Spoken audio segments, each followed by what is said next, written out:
I think we are live. Hi, everyone. Hi, everyone. I am Robin DeLucia, and I want to say a big thank you for taking time out of your day to join us today. I am going to try to make it quick so that you can get back to your work or your kiddos or whatever important things you have going on in your life. Before I get started, I want to say a huge thank you to WORK180 for letting me host this webinar on their platform. I'm very excited to be partnering with them. In fact, I was doing research for another workshop I have next week, and I looked back through some of my content and I found that I was promoting Work 180 for women 5 years ago. And this month is my 5-year anniversary for my business. So I'm very excited to be with you today. So we're going to talk about how to nail your job interview. And I'm going to try to be like 30 to 40 minutes, and then we're going to open it up for questions where you can use the chat function. And I also wanted to say a shout out to Jenna and Gemma from Work 180. If you're both online today, again, thank you for allowing me to be your first event that we host on this platform. Jenna, did you want to say anything or? Yeah, thank you, Robin. Yeah, we're really excited to have you join us for our first event. And I just wanted to thank everyone else for joining and for joining our new community, which we are really excited to share with everyone. The space is completely free, so we encourage you to invite your friends, your family members, your coworkers. And yeah, we invite you to join the spaces that you feel you connect to. So, for example, returning to work, women's health, anything like that.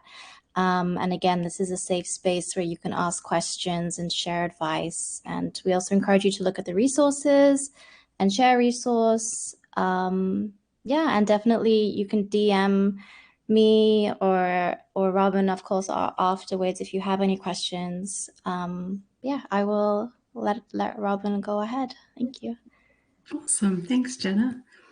Okay, so I hope you have your roller skates on. I'm going to go through this quickly, and we are recording this in case you need clarification, or like Jenna said, I'm happy for you to send me a LinkedIn invite. I encourage it.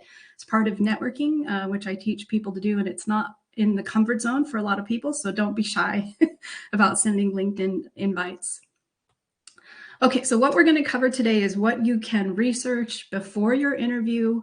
I'm going to do a really quick, I looked at the sign-up sheet, and there's probably half of us are from Australia and half of us aren't. So I just want to do a really quick overview of Aussie culture, and the Aussies can tell me if I missed anything. And then how to answer the tell me about yourself question, how we talk about our own strengths. I've got some tips for you on that. What are STAR stories? So I'm going to teach you a framework on how to respond to the behavioral questions. I'm even going to give you some trick questions and kind of what the underlying intent is for those and how best to answer them. And then I'm going to give you in your toolkit some really great questions that wow the interviewers at the end of your interview. So we'll finish up with some of the do's and don'ts, and then we'll open it up for questions, any and all questions. Nothing is a stupid question. And you don't have to put up your camera to ask a question. Just raise your hand and you can type it in and we'll get back to you. With that, we will get started. So for preparation for the interview, there's lots of things that you can do. And trust me, the HR people or the interviewers, they know whether you did a bit of homework or not. And for example, I used to have an HR recruitment manager that worked for me, and she shared with me one of the secret things that she would do to the interview candidates is ask them, what do you think of our website? And you could tell right away who had actually just browsed at least the website or who hadn't looked at it at all. So if you can, have a look at the company's website. Also look at their Facebook, their LinkedIn, their Instagram, their social media pages, just to see how they're interacting with their customers, what employees, how many employees work for the companies. There's lots of good information. It's all free.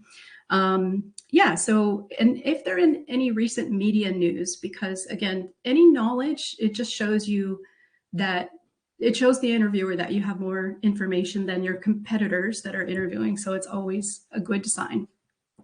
You can also look at the interview profiles of the individuals if you know their names, and I would not worry if they get a notification that says that you viewed them, because it shows them that you're doing your homework. But you could also see if there's any passions, like maybe you went to the same university, or maybe you both care about rescuing animals. So you can look at other things that might give you just a bit of an edge in your interview, and you might strike a rapport with that person. You can also research the salary range. Look, it's not commonplace for you to be asked about what your salary expectations are in the first interview, but it's always a good idea to have researched that so that you're prepared in case they do ask you. And if you want to download the actual full file of Australia, New Zealand salaries for lots of jobs across both countries and also in the major cities. So for example, if you're an IT engineer or an industrial engineer, you can see what they make in Brisbane, in Sydney, in Melbourne, in Auckland. So that's on my website under the resources. You can download that information. I actually get that file from Hayes, a global recruitment company, every year. So I've just updated it. And then Glassdoor is a website some of you may have heard of. Sometimes people go on that site to complain about their employers. So if you do see a lot of complaints, then that's a red flag to run. You may not want to work for that company, but it also gives you other insights on different salaries if they shared their salary on the site. Yeah, just other information that you can gather about the company. And then it's always in your interest, if you already know someone that works at the company, you can connect with them, say, hey, I'm interviewing. What do you like? What do you like about working there? Or, you don't have to say put in the good word, but at least they can tell the person that they know you. And that's always a great endorsement if you have that rapport with that person. So all of this information, if you can research that and even bring it up in some of the dialogue with your interviewers, they would be very impressed. The next thing is Aussie culture, and Aussies are very relaxed, except they definitely expect you to be early or on time for your interview. So I don't know how many of you live in Sydney, but Sydney is very unpredictable in travel time to get, even if it's on public transport or a car. So always allow extra time. It's always better to be there early. I actually had to tell one client, I said, I know that you get really sweaty and nervous, so get there at least a half an hour early so let your body cool down, so that you can calm down and be ready and go sit down in a cafe and have a coffee. Also, Aussies are very casual, so they're less hierarchical, and they like to have fun with people that they're going to employ. I had a young lady who got a job at Woolworths, and they gave her feedback after the interview.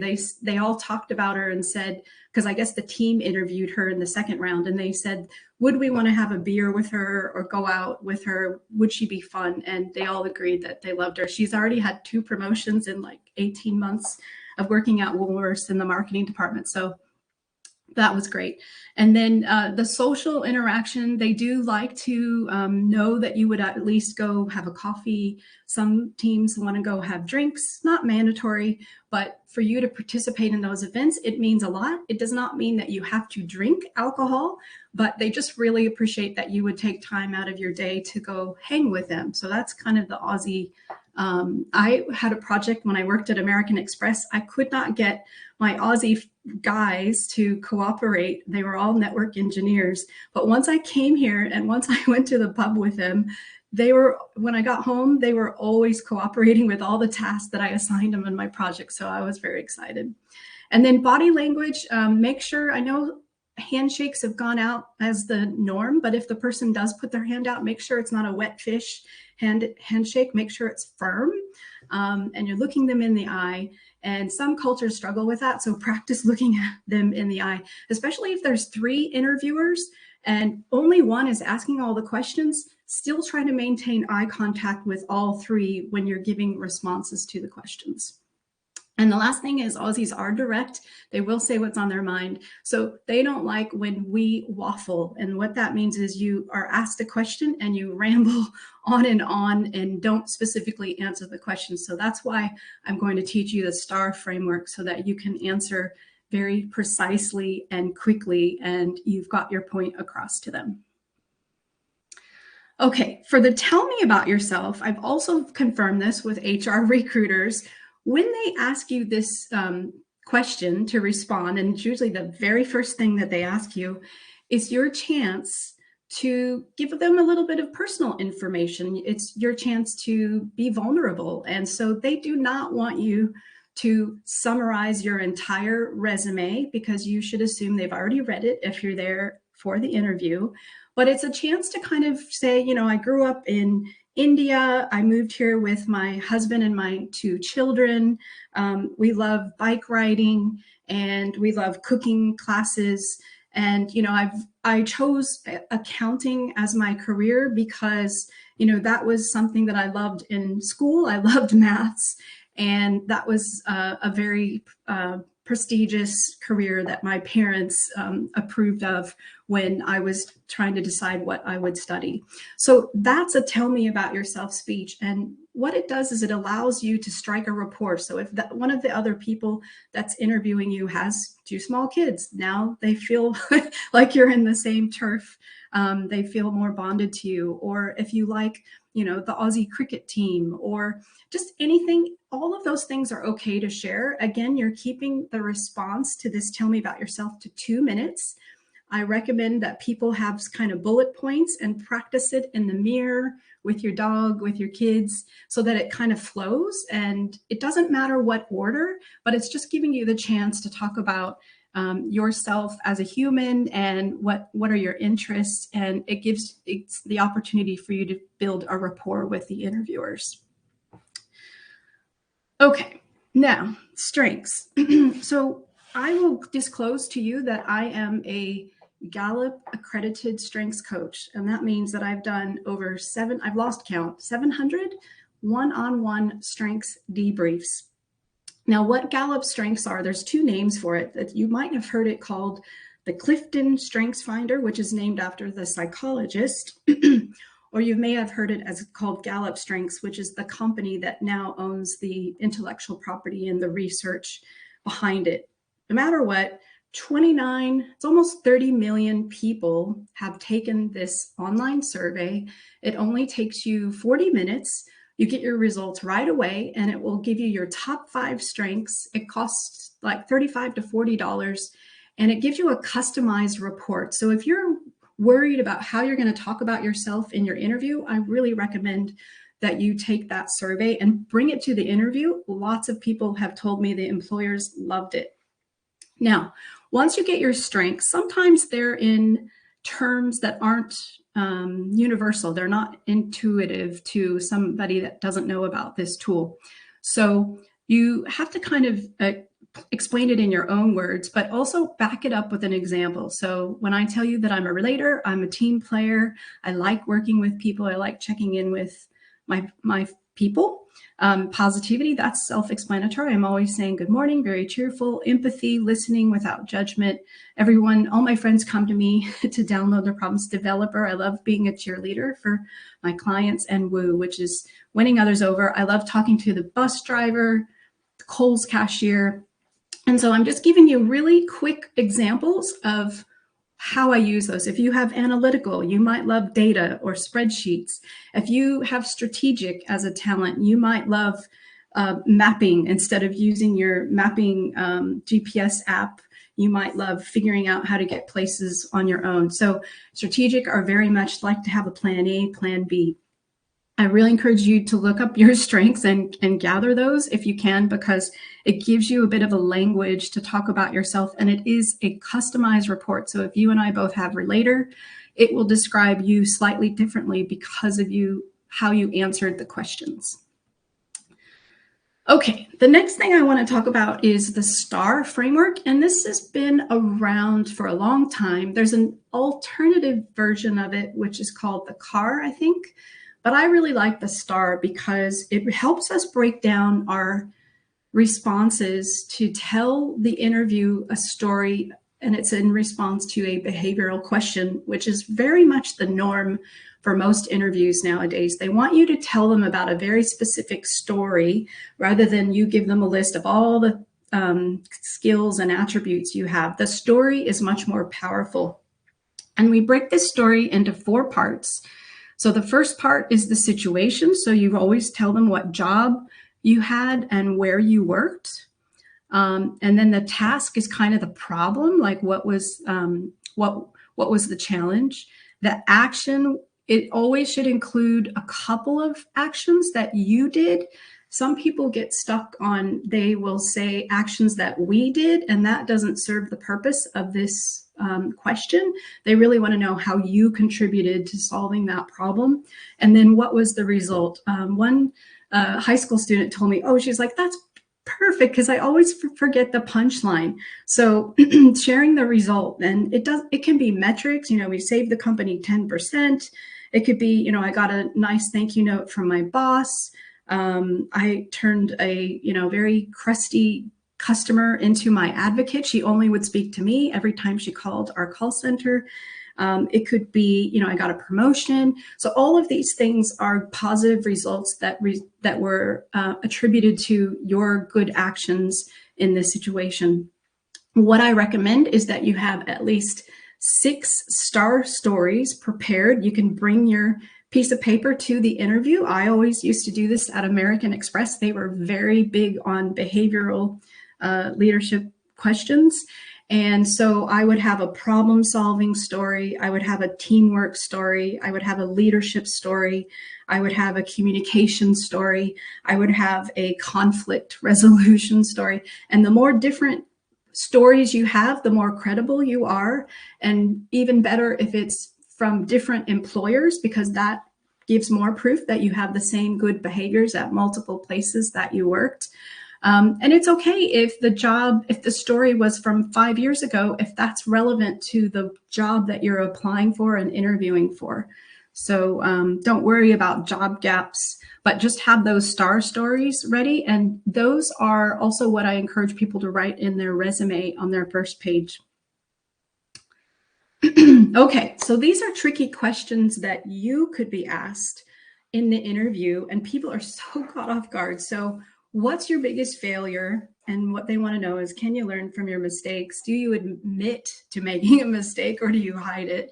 And it gives you the chance to answer that question with how you corrected that problem.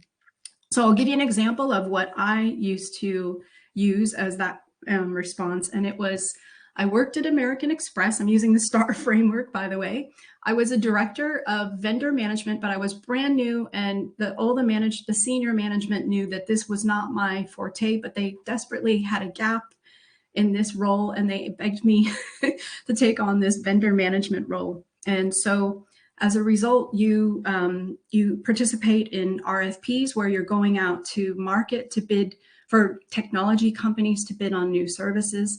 And I made the mistake of the current incumbent provider, which was a big telco company in the US, AT&T. They were providing the service, so we relied on them to provide the pricing. And then when I sent out the information that was meant to go to all the outside market competitors, I accidentally sent it to them as well. And it's not a big, maybe faux pas for you all, but it was a massive breach of information from this RFP process that's supposed to be fair. And we were supposed to conduct with no bias against the incumbent and any of the other bidders. So my manager found out that I accidentally sent this file to the wrong people. She alerted me. We worked it out, got the IT people to delete it from the email server.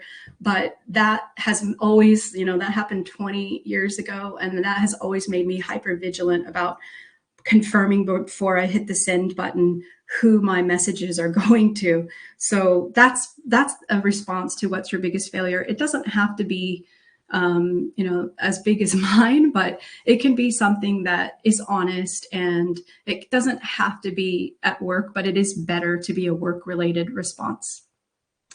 The next thing is, what's your biggest achievement? I think people ask this to also find out a little bit about your values. You might say, my biggest achievement was having a baby, or it was, relocating to Australia. That was a huge deal for me, to get permission to study and funding and visa. And so, yeah, so there's no wrong answer to that question. It's just, you need to think about it on what you would respond to an employer if they ask you that. And then, what is your weakness? I'm going to give you a tip on how to answer this. Please, please, please don't use I'm a perfectionist. It's so overused and people think you're not being honest and authentic. So the best way to respond to the weakness question is the reverse of your strengths. And I'll give you an example. Another strength that I have in my top 10 is communication, which is why I love giving webinars and helping clients. But I also recognize that I can be too chatty and maybe dominating the conversation. So I pay attention to the body language. And once I notice they haven't said anything for a while, then I turn around and ask them some open-ended questions, get them more engaged in the conversation, ask them about themselves. That's part of my woo as well. But every strength has an opposite. That's a weakness. So positivity, people might think that I'm naive. Empathy, people may think I'm a sap. So just choose you have lots of strengths, but you can choose just one and use that for your authentic response to what is your weakness. Where do you see yourself in 5 years? This isn't meant to be a trick question. They just want to know, are you thinking into the future? You don't have to give them a response that's, I want your job or a specific job title. You can be broad. You can say, I'd like to have worked in two or three departments by that time, and I would love to be, leading a small team. Or you can say, I'd love to learn about other functions, or I'd love to become like the number one performer in the team. So there's lots of ways that you can answer that question, but it's just to see how you're thinking about your future at the company, and are you going to stay?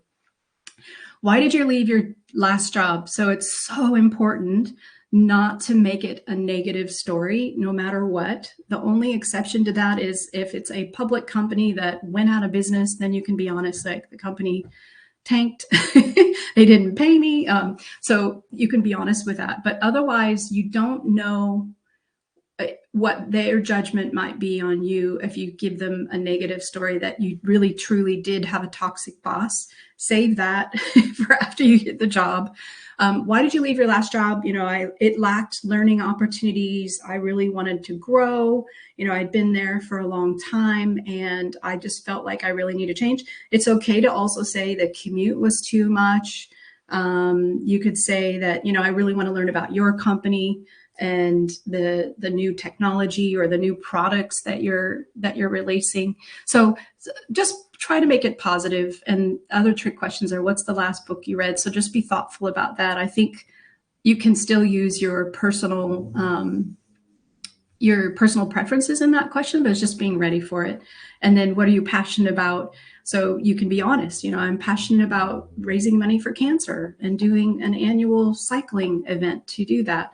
So just be ready for those questions so they don't catch you off guard. Okay, and then this is for you to put in your toolkit of great questions that you can ask the interviewer at the end. So I tell everyone that I work with, please, please always bring at least 3 questions with you to the interview. You can have them written down. You can bring your notes. There's no cheating in interviews. You can, if you're nervous about them questioning you while you brought your notes, you can ask them, is it okay if I refer to my notes? Most people would say, yes, it's fine. But the 3 questions are your last chance to make a really good positive impression on the interviewers. So by you asking questions that are less about me, like when am I going to hear, how many people applied, when will you finish up the first round of interviews, what's the salary, can I work from home? All of those are very me questions. But if you can position yourself to be thinking about the business, like what are your top 3 challenges for this role or for your department? What do you like best? What do you like best about working here? Why is this role available is always a good indicator of, is it new, so that you kind of know going in there's a bit of chaos, or do they have a high turnover? It also, gives you a chance to find out what's happening at the company. I give this question to people that are worried about the culture, and that is, tell me about your best performer and what qualities make them the top performer in your team. And that's always very, very revealing on, do they value a lot of overtime, or do they value innovation or communication with the team? So it's a better way of asking, what's the culture like? Because they'll always give you kind of the standard response. It's very hard to find that out from the website, unless you know people within the company. Then they can tell you what the culture is like. So yeah, so those are great questions that you can ask. I have more. What type of training is involved for this role? Yeah, there's a lot of good questions that you can ask. The biggest one that I really encourage people to ask, and this is so good, is, do you have any hesitation about me performing in this role? And I tell people to ask this question because 9 times out of 10, if you don't get a second interview and all you get is a generic letter saying, sorry, we've gone with another candidate, you never know how you perform. So that's one great benefit of asking this question. The second is, it gives them the message that you're brave, that you want feedback, that you're not making it about you. You're not asking them, do you like me? You're asking, do you have any hesitation about me performing in this role? So it's not personal. And they might be caught off guard if they're a newer leadership role that's doing interviews. But if they're a seasoned interviewer, they should be able to answer that question diplomatically and give you specific feedback. That feedback might be, you have other competitors that have more experience, so you can't compete with that. They might say, well, I was hoping you had more experience in this process or this system. And you can say, oh, I apologize. I didn't do a good job of articulating. I actually do have experience in this and this at 3 different companies, but I forgot to mention that. Or you can be kind of self-deprecating. And so, yeah, this is a chance for you to make a good positive impression by saving it as your very last question.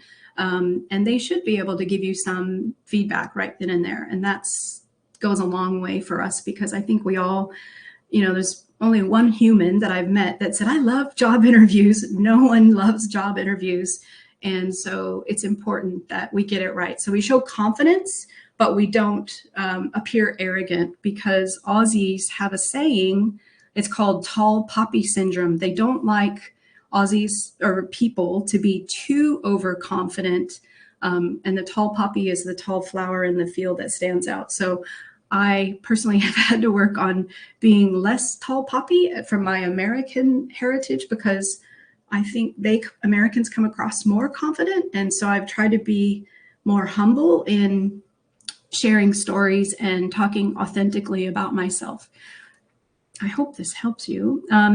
The last slide is do's and don'ts. Okay, so dress up for the part, whether in person or on camera. I had one man that had an interview with Fuji Xerox. They were elated that he had a suit and tie, and I didn't tell him to dress. I told him to wear at least a business coat and a dress-up shirt, because it was kind of a sales role. But they were elated. They told him that they were really pleased that he dressed up for this job interview that was on camera.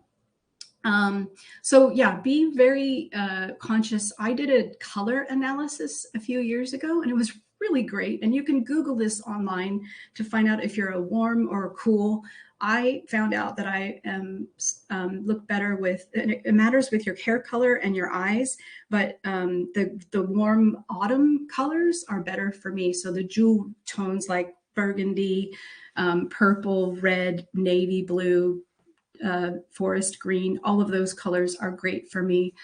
So if you can find out what are the complementary colors for you, that's even better if you wear a shirt or a pretty blouse to your interview. And then, like I said, make sure you prepare your stories, just bullet points, so you're not reading them and you're not too worried. Keep it to 2 minutes for each response. Research the company and the people that you're interviewing with. Show self-awareness by sharing stories, how you've learned from your mistakes. Make sure you have at least 3 great questions. Always send a thank you note that same day or the next day. It doesn't matter if it's email, text. Don't use that thank you note to sell them. All you have to say is, I'm really excited about the job. Thank you for your time. That's it. And then don't misrepresent your experience or diminish your experience, or that you don't have experience in this role. You have transferable skills and you should back yourself.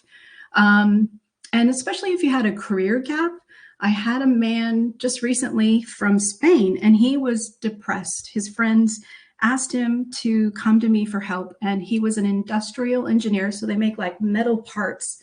He had 3 years gap on his resume, and he had applied for hundreds. He said 100 jobs in Sydney, not one interview, not one callback, nothing. He had to work in hospitality. When I worked with him, we put some of these great stories on his resume that were from several years ago.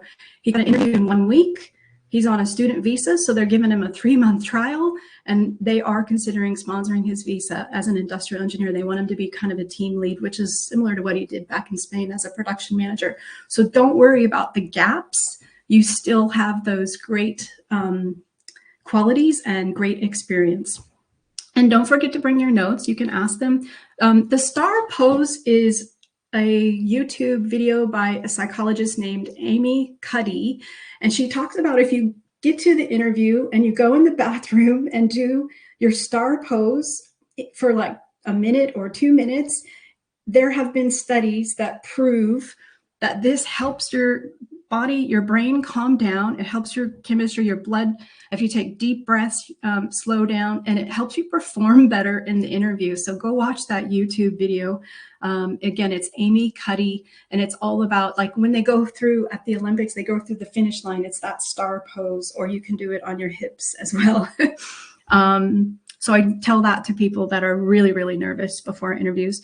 Try not to ramble. Watch their body language. If their eyes are looking at their watch, the clock, the wall, their peers, you've gone on too long. You can even stop and say, I'm sorry, am I not answering the question? And then they can clarify for you, and then you can continue. So it just shows again that you're self-aware. And don't forget to declutter your workspace, because I have had meetings on the webcam where there's like, messy bed in the background, or the lighting, the window is right here and the light keeps changing. So I have a little ring light to help counteract the window light so that there's not a shadow on half of my face. I've made sure that my camera is kind of at eye level so that it looks more like I'm talking to you. And some people have their laptop down and it looks like they're looking down at the person on the other end. So make sure you kind of really measure up your eye level and your space behind. There's also some really cool backgrounds that you can use in place of your home background so that it looks like an office. And I'm happy to share those with you. I'll share the images with you. I get compliments on them all the time. They look real too.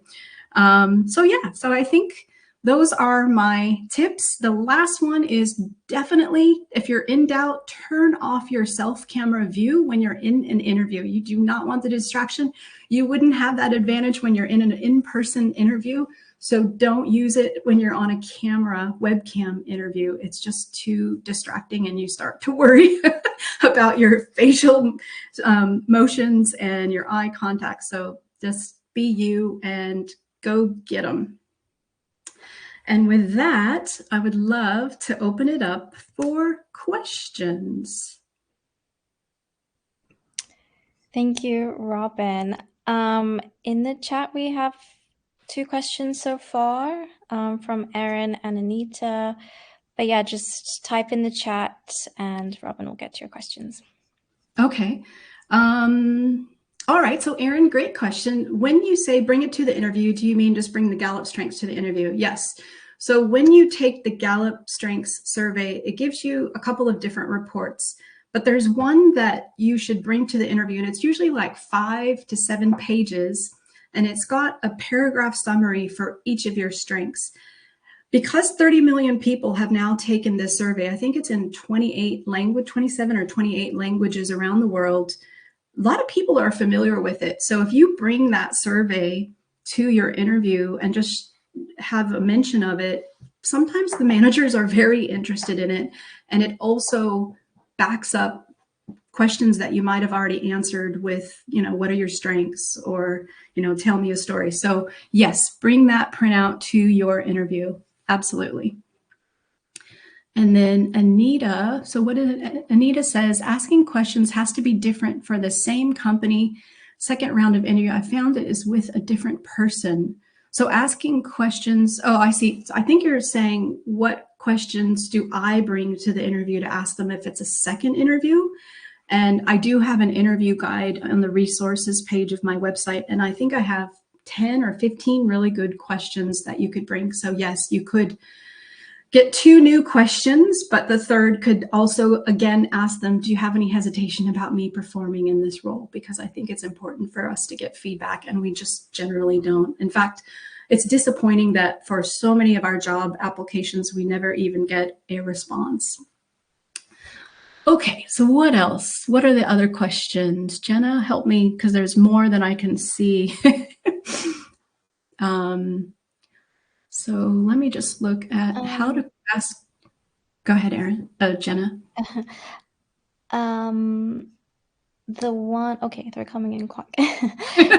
Coming fast and furious. Yeah. Hi, Robin. As you mentioned, Glassdoor is a great source of information, but I've noticed that the scores for large companies typically fall within the range of 3.2 to 3.6. Now I lost my place again. I'm wondering if this is considered a good score for a company.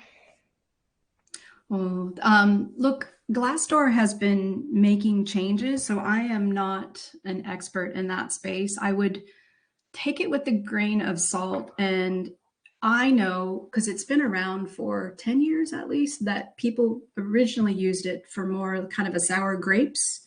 So I would really just use it as just another information source. But for the people that are motivated to, I think Glassdoor has tried to change that so that it's more information, more positive information on the company as well. But I wouldn't be able to comment on what's a good score for the company. Apologies. Okay. Whose video should we watch for the star pose? It's Amy Cuddy. So I'll write her name, Amy Cuddy. And Okay. it's a YouTube TED Talk. And she has a few, but yeah, you can just Google star pose, and she talks about that in her. We will put that in our follow-up email. Yeah. Another YouTube video that I love to recommend to people that are really low confidence for their interviews are watching Brene Brown on YouTube. It's one of the most viewed TED Talks on the power of vulnerability. Some of you may have heard of it, but it's amazing because it talks about, we wouldn't marry our new partners or have children or choose to go to school in a certain city without being vulnerable. And so that's like the circle of life. So I really encourage people that need a pick-me-up to watch that video. It's about 20 minutes. Yeah, I agree. Any specific advice for career change interviews? Any specific advice for a career change? So I do have probably about 30% of my clients are career changers. So you have to spend some time doing some self-reflection. And so I kind of do a mix with people. So I have them do kind of this 3-question survey to people that they respect their opinions. Like, when have you seen me at my best? What am I good at? And then I also have them, do a very quick survey on, okay, when I'm watching TV, what do I gravitate to watch? When I'm reading or when I'm talking with friends, what are the themes? And sometimes there is a common theme. I like cooking, or, I love the thrillers, or I love the human, humanity overcoming adversity. So there's themes in those things that you gravitate to that relate to your career choice. And then the strengths profile I do with people as well, but I insist that they get the full 34 strengths report, which is like $80. But then we focus on their top 10 strengths, and we look at careers that allow them to use those top 10 strengths, because Gallup, their research has proven that if you're doing a career that allows you to use your strengths every day, you're 6 times happier at work and you're 3 times happier in your personal life. These are good questions, guys. I really appreciate this. Yeah, they're very good questions. Another one, how to answer questions like, have you ever gotten a feedback or review, especially if you haven't? Have you ever gotten negative feedback in a review? Is that what they're asking? Or I'm not sure. Maybe we can clarify that. That's from Dodson Jolie Matthew. We can get back to that one. In the meantime, okay, either, they say. either. Okay, so look, I think if you've got a good company and a good employer, they are going to give you constructive feedback. So I would answer that question in that same tone. Yes, I have been given constructive feedback that I need to interact more with my team, or I need to take more time in doing my tasks, and I've gotten a lot better. Like, you always want to share how you've corrected that feedback or how you responded to that feedback, and the more positively and the more results oriented that you responded to that feedback, the better. The next year, I got great praise from my boss because I really closed that gap. So that's a really good message to your employer. And I saw someone that said, should I disclose that I have epilepsy? And I don't know if Gemma wants to comment on this, but this is kind of the purpose of Work 180, is making sure that diverse employers are not discriminating against you because you have a disability. And so I personally would want to disclose that. And if they don't react well, then it's not an employer that I would be excited to work at, because there's family members that have epilepsy, and it's quite scary and jarring if you don't know what to do when this person has an episode. So yes, you should disclose it. I would talk to the recruiter if you have that opportunity. If not, then I would save it till the end of the interview and just ask, do you have any concerns or programs that support people with disabilities? So you're highlighting that it is a disability and that they should be inclusive of you for job opportunities. Yeah, and we had another comment from Joe who has MS, and she was also asking, but I guess it would be the same, right? Yes, and Gemma just posted an article that says where you can see what their policies are, and if they're an endorsed employer, and if they've had the training for hiring with disability. So I'm seeing that a lot more in like my clients' job applications. It asks them, do you have a disability? And I love that they're asking that, because I think they're giving it more care in the application process. And I think that's important for us to do for people with disabilities. Right. And I hope whether you have epilepsy or MS, you don't feel offended by me saying it's a disability. I apologize if you don't prefer it to be called that way. Right. Okay, so Hillary asks, I keep being merit listed for roles, government roles, which means I'm good enough for the job, but not the first preferred candidate. I suck at interviews, I waffle, I lose my place in my response, and it all gets very muddled. I make notes beforehand. Sorry. I make notes beforehand. Oh, I keep losing my place. The questions keep coming in. Yeah, any advice to keep it really tight? She does use the STAR model. But yeah, she does use a STAR model. Yeah. Yeah, look, I would have those STAR stories ready to go. And, I've got some YouTube videos that talk about that, answering those questions.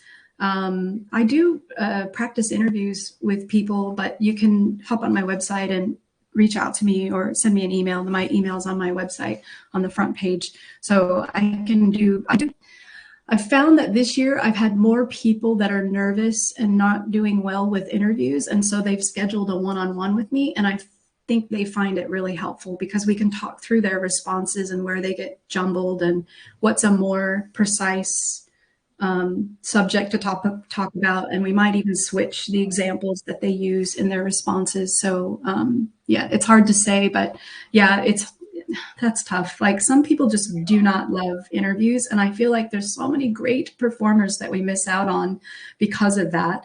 But just keep persevering. You are going to find something. Mm-hmm. What would be good answers for are you interviewing for other roles? And like the progression of your interviews for other roles. Yeah, so I always encourage my clients to disclose that, even if they're not asked, because in the HR industry, and you all probably know, in Australia, the job market is really competitive, which is why you never get feedback, you never get responses to your applications.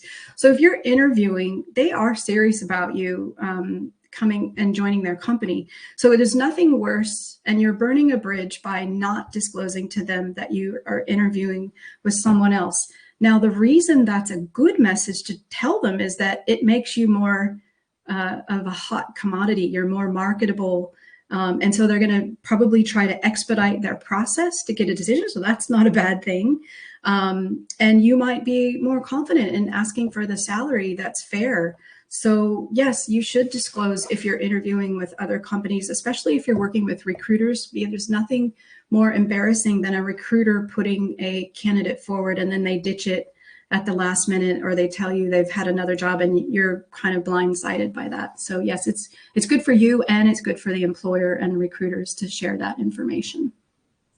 Okay. Erin says, I'm a mom. I'm a mom going back to work after a few years out. I can only work part-time, but I'm finding that most jobs I like are advertised as full-time. How might I approach asking an employer if they would accept a part-time employee? That's a tough one. So if they haven't, I would be honest in the interview process and know that it might cause them to not continue in the interview process. But the other thing is, if you can try to get the job full time and then prove that you can go part time, there is a legislation that the Australian government passed years ago called flexible working. I have the government document on my website, and it navigates the conversation it helps you navigate the conversation with your employer about asking for, like, some people need carers leave, some people need flexible work for small children under 5, and that's how. So the government jobs are really good about flexible work. The private employers it really depends on their own policy. So it depends on how strongly. If it's actually absolutely critical, I would only be looking at companies on WORK180's website that advertises flex careers. On Seek, if you just do if you look at the location now, they've got a new location that's remote, work at home, part-time, whatever. I would look on I would be only searching for jobs that are advertised as flexible working and part-time. But I see a lot, so I'm surprised that, I don't know what your industry is, but I see a lot of 4-day-a-week jobs now. So employers are saving money, and I see a lot more advertised these days. Okay. Oh, here's a point from Sharon. She's saying, I work in injury management and HR, and so it does help to share any medical conditions that may require reasonable adjustments to support you at work. Great. Thank you for sharing that, Sharon. Okay, we had a question from Vanessa. So she has tried the Amy Cuddy power pose, but she still feels anxiety and nervousness, and she's missed out on jobs because she rambles and forgets what she was going to say. Especially when they ask her the question when I should be the best person for the job. Sorry, I think I messed that up. But yes, okay. Feeling anxiousness and nervousness. Yeah. So the response to the why should I hire you, or why are you the best person for the job, it should be your why. And so it's not just because you have the skills and you have the experience. It's more about, well, I've always wanted to work for Qantas. That's been a dream of mine. Or, this is like the next wonderful step in my career where, I want to learn more about this system or process. Like, it's telling them that you have desire to learn, or a passion that's something related to this company or this product or service. It's all about your passion for the company, because if you've got two candidates and one ticks all the boxes and the other one has a lot more passion, the passionate person is more often going to be hired because they think they're going to stay there longer. And it's a lot of money to train and recruit new people. Okay. How do we use the STAR approach in a resume in relation to talking about transferable skills and how to showcase one's skills to address suitability for a role, especially after a career change? I went from marketing and comms to project management in tech. So the same, it's using less words, but it's, when I worked, so this is a bullet point that I actually write on my client's first page. So it's like a capability section. It's kind of the secret sauce that's getting my clients callbacks on their resumes. So I have resume templates on my website and blog articles about the good bones of a resume and the great contents of a cover letter. So I have all that stuff. But the short answer is, when working at New South Wales government as an IT service coordinator, this is what I'm doing with somebody yesterday. I was asked by a client to help restore a file that was related to a child case. And it had been deleted. She wasn't getting results. Sorry, I'm adding more words than I should, but in the bullet point, I would say, I was contacted by a specific customer because I worked in the IT help desk. I liaised with another team to get the file restored, and the customer was so happy because it was restored in time for her meeting with the child custody case people. So it's like two sentences maybe in those bullet points, but you're hitting all of the STAR framework. What was your role? What was the problem? What was the actions you took? And then what was the result? Oh, so Gemma is saying one technique that works for me when I feel anxious before public speaking. And by the way, I was anxious before this. My heart rate was at 110. Close your eyes and imagine you're in a situation in front of a crowd speaking. And then when you're actually in the situation, it feels less threatening and you're mentally used to it. Nice. Thanks, Gemma. Visualization. Is it okay to ask the in-house recruiter for the reasons why other candidates did not proceed in the interview process? Why other candidates didn't proceed in the interview process? No, it should only come from those candidates, and they can't disclose anything to you anyway because of the privacy laws. They're really strict in Australia, I feel. But you can ask for feedback for yourself if you didn't proceed in the interview. And sometimes they will give you that feedback. You just have to, when you receive that feedback, the best advice I ever got was never be defensive. Say thank you for your feedback and then go away and think about it. It may be good, it may be bad, but accept it and thank them for their input. As a woman, are there any tips you would give into approaching mining companies during the interview process?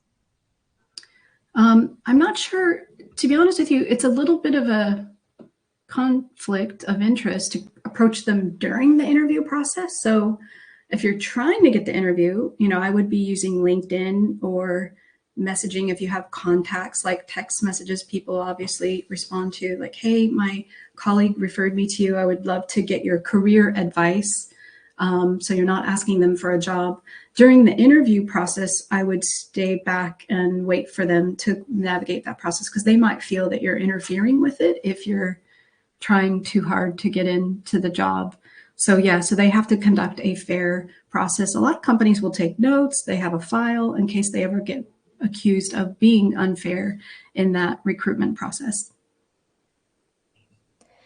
How would you answer the question, why did I decide, or I guess, why did you decide to leave marketing and go to teaching for 10 years and now you're returning to marketing? Yeah, so there's very different dynamics for marketing and teaching, right? So marketing is highly competitive, extremely fast-paced. Teaching, the landscape of teaching has changed because of COVID. So to me, you've got a legitimate reason to say, you liked teaching at first, but COVID changed all of that. And I actually have used this with teachers who wanted to get out of that that industry and go back to marketing and just say, you know, you like the creativity, you miss that. Whereas teaching is a very rigid, you know, you have a lesson plan that you have to create, and it's very prescripted, I guess, depending on what age group you were teaching. So I think you can explain that well enough in your resume, your cover letter, and your interview process that people will understand. Like I had a lady who was doing social work.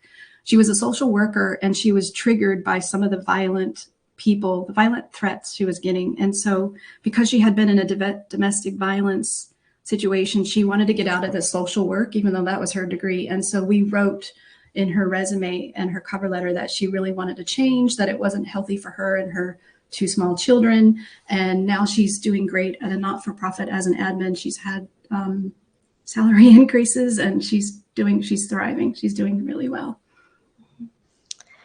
If you are unsuccessful after the interview, should you always email the company to ask for feedback? I think you can always email them and ask. So always thank them for the interview, because sometimes they call you back because you were the second in line. So always send a thank you. You know, really appreciate the learning opportunity, and you would love to be informed of any future opportunities. And if they had any feedback that they could share with you, you would be very grateful. That's how I would word it. But just know that a lot of people won't take the time to respond with feedback.